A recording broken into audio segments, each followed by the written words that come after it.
สุดยอดเคล็ดลับในการบริหารคนที่โรงเรียน MBA บ่เคยสอนเ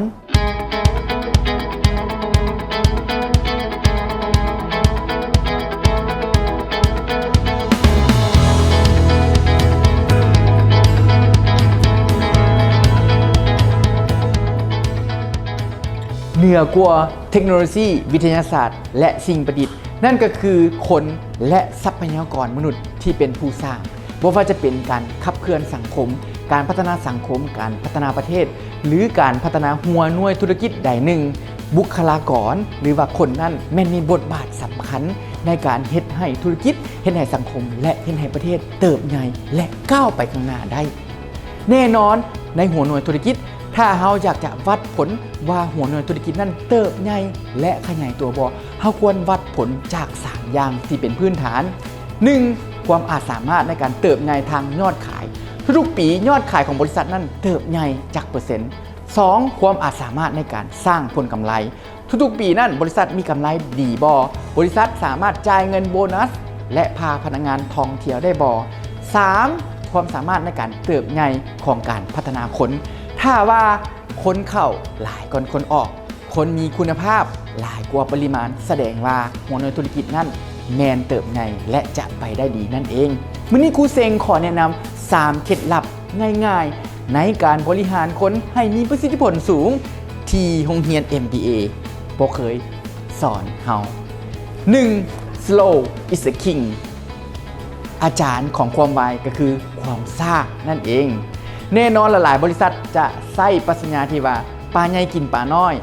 ปลาไวกินปลาซ่าแต่ว่าในความว่องไวของมันนั่นก็มีจุดอ่อนย้อนว่าการพัฒนาแบบเติบใหญ่แบบก้าวกระโดดนั่นเฮาบ่สามารถพัฒนาคนให้ไปสอดคล้องกับความเติบใหญ่ของธุรกิจได้จึงเห็นให้ธุรกิจต่างๆต้องปิดตัวลงไปทานฮู้บ่ต้นแปะของประเทศญี่ปุ่นใช้เวลา30 ปีในการสร้างรากฐานที่แข็งแรงและต้นแปะของญี่ปุ่นนั้นจะมีอายุยืนยาวถึง 7,000 ปี แม้แต่ต้นไผ่ที่มีอายุสั้นๆประมาณ30 ปีต้นไผ่ก็ยังใช้เวลาในการสร้างรากของมันประมาณ5 ปีกว่าจะปงขึ้นมาอาทิตย์หนึ่งประมาณ1 แมตต์เป็นการขยายตัวเป็นการเติบโตของต้นไผ่แบบก้าวกระโดดเพราะฉะนั้นการสร้างพื้นฐานโครงหลังนั่นเป็นสิ่งที่สำคัญ Slow is a king ถ้าเขาค่อยๆพัฒนาองค์กรไปแบบญี่ปุ่นค่อยๆเจริญเติบโต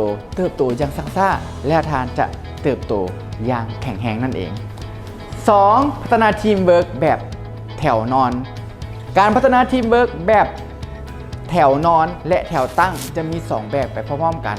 การส่วนหลายบริษัทจะพัฒนาทีมเวิร์กเป็นแบบแถวตั้งก็คือยกตัวอย่างเช่นถ้าทีมการตลาดเขาเจ้าจะมีความหักความสนิทสนมกันและมีความเอื้อเฟื้อเผื่อแผ่กันในทีมการตลาดอย่างเดียวแต่ว่าทีมการตลาดนั้นจะบ่มีความหักหรือสนิทสนมกับทีมการเงิน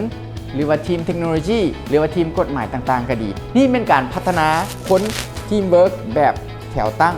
เขาควรพัฒนาคนแบบแถวนอนควรพัฒนาทีมเวิร์กหรือศักยภาพของทีมก็คือหัวหน้าการตลาดเรื่องเคยและสนิทสนมกับหัวหน้าการเงินหัวหน้าการเงินเรื่องเคยกับหัวหน้าเทคโนโลยีหัวหน้าเทคโนโลยีเรื่องเคยกับหัวหน้ากฎหมายและทุกๆทีมนั้นมีความสนิทสนมกลมเกี่ยวกันคล้ายๆกับกำปั้นแหละก่อนเฮาจะจับกำปั้นแล้วตีออกมาให้เป็นพลังอันยิ่งใหญ่ด้านนั้นทุกๆนิ้วมือบ่ว่าจะเป็นนิ้วโป้ซี่กลางนางก้อยของพวกเราจะต้องได้ประสานงานเป็นหนึ่งเดียวกันถ้าท่านไส้แต่นิ้วซี่ไส้แต่นิ้วกลางไส้แต่นิ้วนางต่างๆท่านไปตีกับกำแพงมือของท่านก็เจ็บเพราะฉะนั้นจะต้องได้ประสานงานเป็นหนึ่งเดียวให้เป็นกำปั้นแบบ horizontal แบบลวงนอนพัฒนาทีมเวิร์กให้เป็นลวงนอนนั่นเอง 3. แจกจ่ายหมักบานแบบมีประสิทธิผลสูงท่านสังเกตเห็นบ่นักเตะบานระดับโลกเขาจะเป็นโตที่แจกจ่ายบานและยังมีประสิทธิผลสูงเขาจะบ่เก็บบานเพื่อเลี้ยงไว้ถ้าเก็บบานเลี้ยงไว้เป็นระยะเวลาโดนๆคู่แข่งจะเข้ามาญาติบานกับเขาได้เขาต้องแจกได้บานปุ๊บเขาต้องแจกบานไปหาเพื่อนเตะของเขาสิ่งที่สำคัญครูเซอยากจะสื่อสารคือเวลาที่เรามีเวียกมาหลายเราควรแจกจ่ายให้ลูกทีมของเราอย่างไวและแน่นอนในการแจกจ่ายบานั้นเราควรไปพร้อมกับ Quick Solution หรือให้คำแนะนำแบบมีประสิทธิผลสูงเราบ่ควรปะทิมเราควรมีการประเมินผลมีการติดตามลูกทีมของเรา เฮาควรให้ลูกน้องของเฮาได้แสดงศักยภาพโดยการให้ล้มเหล